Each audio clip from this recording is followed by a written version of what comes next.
Alors, bonjour, chers souscripteurs de la Nouvelle France Libre, j'espère que vous allez bien.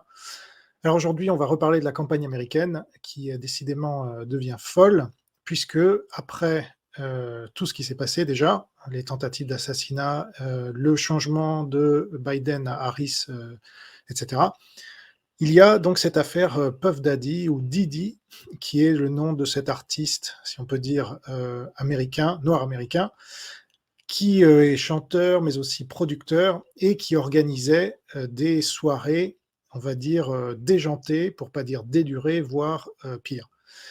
Et tout ça est en train de sortir. Alors, on est en guerre mondiale, comme vous le savez si vous me suivez et que vous me croyez, depuis 4 ans et demi maintenant, avec cette attaque biologique de la Chine. Et il se trouve que les défecteurs du Parti communiste chinois et du communisme en général, comme Viktor Souvorov, nous ont averti que lors de la phase finale de l'attaque, et selon moi on y est, il y aurait des déballages monstrueux dans les oligarchies occidentales pour démoraliser ce qu'ils appellent l'ennemi, donc ce que les communistes appellent l'ennemi.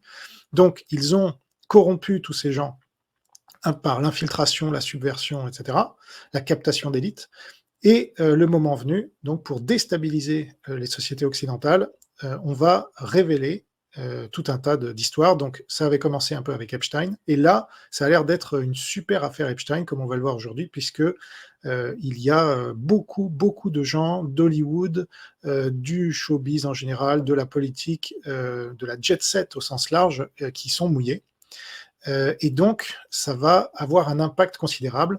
Le JDD en parle dans un article qui vient de publier aujourd'hui, 24, Trump et Harris secoués par l'affaire Puff Daddy en pleine campagne présidentielle. L'affaire Puff Daddy, sordide écho au scandale Epstein, pourrait fragiliser les deux candidats à l'élection américaine.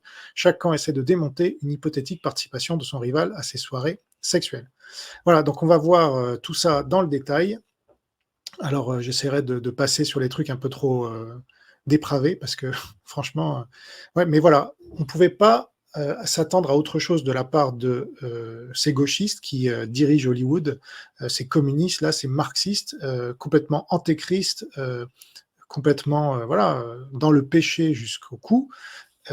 Et ça ressortait, je veux dire, quand on fait des films où il y a des scènes sexuelles qui tournent donc sur un set de tournage, tout le monde est mouillé là, c'est dégueulasse. Et donc, ça, c'est ce qu'on voit. Donc, imaginez ce qu'on ne voit pas. Et là, justement, on est en train de lever un peu le voile sur ce qui n'était pas connu du grand public avant et qui circulait un peu dans les réseaux dits complotistes. Et comme souvent, alors il y a beaucoup de faux, mais il y a aussi pas mal de vrais.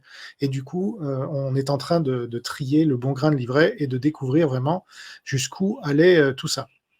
Alors, dans quelle mesure est-ce que ça va impacter la campagne présidentielle? On va le voir, puisque il y a beaucoup de photos de Trump avec Puff Daddy.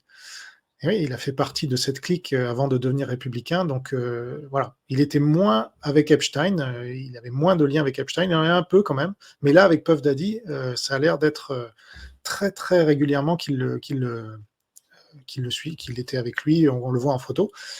De toute façon, c'est pareil pour le clan Obama, hein. Il y a Obama qui est avec Puff Daddy à moitié sous. Donc on va voir un peu tout ça.